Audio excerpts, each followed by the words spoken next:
కోసం భర్తను చంపేసిన ఇండోర్ మర్డర్ కేసులో రోజుకో కొత్త విషయం వెలుగులోకి వస్తుంది. ఈ కేసులో సోనం చేసింది తప్పు అని చాలామంది అంటున్నారు. ఎస్, 200% ఆమె చేసింది తప్పు. ఇలాంటి వాళ్ళకి శిక్షలు కూడా వేస్ట్, డైరెక్ట్గా ఉరి తీసేయాలి.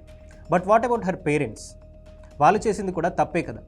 అసలు ఈ మొత్తం కథ సోనం పనిచేస్తున్న ప్లైవుడ్ ఫ్యాక్టరీలో మొదలైంది. ఈ ఫ్యాక్టరీ ఎవరిదో కాదు, స్వయంగా సోనం తండ్రి దేవి సింగ్ది.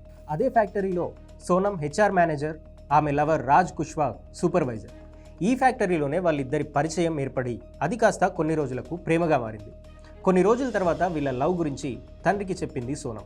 కానీ దేవి సింగ్ దానికి ఒప్పుకోలేదు. ఎందుకంటే తన ఫ్యాక్టరీ టర్నోవర్ దాదాపు 15 కోట్లు. అందులో రాజ్ కుష్వాగ్ ఒక సామాన్య ఎంప్లాయీ. తన స్టేటస్కు రాజ్ సెట్ అవ్వడు అని చెప్పి దేవి సింగ్ సోనం పెళ్లిని ఒప్పుకోలేదు.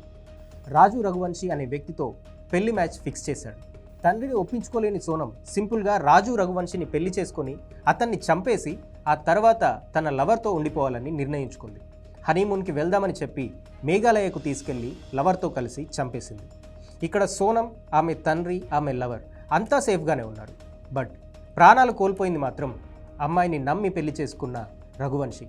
రీసెంట్గా బెంగళూరులో ఒక అమ్మాయికి వాళ్ళ ఇంట్లో ఇష్టం లేని పెళ్లి అరేంజ్ చేశారు. కరెక్ట్గా తాళి కట్టే సమయానికి తనకు ఈ పెళ్లి ఇష్టం లేదని ఆ అమ్మాయి డైరెక్ట్గా పెళ్లి కొడుక్కే చెప్పేసింది. పోలీసులకు ఫోన్ చేసి తన లవర్తో వెళ్ళిపోయింది. దిస్ ఈజ్ క్లియర్, ఎవరికి ఎలాంటి నష్టం లేదు.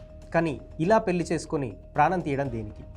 స్టేటస్తో సంబంధం లేకుండా ఒక అబ్బాయిని ట్రూగా లవ్ చేసినందుకు సోనంను మెచ్చుకోవాలా? మరో ఇన్నోసెంట్ అబ్బాయిని పెళ్లి చేసుకొని ప్రాణం తీసినందుకు తిట్టాలా?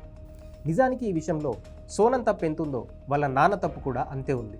ఆ రోజు తన సైకో కూతురు ప్రేమకు అడ్డు చెప్పకుండా ఉంటే ఇవాళ ఓ అమాయకుడు చనిపోయేవాడు కాదు. అన్ఫార్చునేట్లీ చాలా స్టోరీస్లో ఇదే జరుగుతుంది.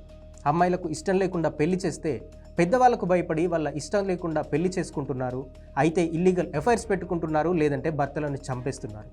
ఈ వార్తలను చాలామంది విమర్శిస్తారు, తిడతారని నాకు తెలుసు. But this is the actual truth. ఈ కేసులో సోనం తప్పు ఎంతుందో ఆమె తండ్రి తప్పు కూడా అంతే ఉంది. కేవలం వాళ్ళే కాదు, అమ్మాయిలకు బలవంతంగా పెళ్లిళ్ళు చేస్తున్న ప్రతి ఒక్కరూ వాళ్ళ పిల్లల జీవితాలను వాళ్ళే నాశనం చేస్తారు.